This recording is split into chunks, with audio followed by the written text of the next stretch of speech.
Na época do governo Bolsonaro, o Brasil estava nas trevas. Para algumas pessoas, carne vermelha virou produto de luxo, apenas em ocasiões especiais. Tinha gente disputando osso em caminhão de lixo. Já tem gente deixando de comer, de almoçar ou de jantar para poder botar gasolina no tanque e trabalhar.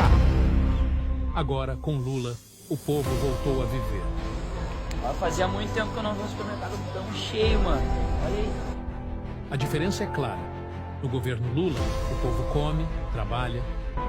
No de Bolsonaro, era fome, descaso e mentira. E você? Prefere Lula ou Bolsonaro? Comenta aí. Em 2026, esse velho vai precisar do nosso apoio. Compartilhe esse vídeo. Vamos mostrar que Lula é o melhor presidente da história. Mas cuidado, pobre de verdade.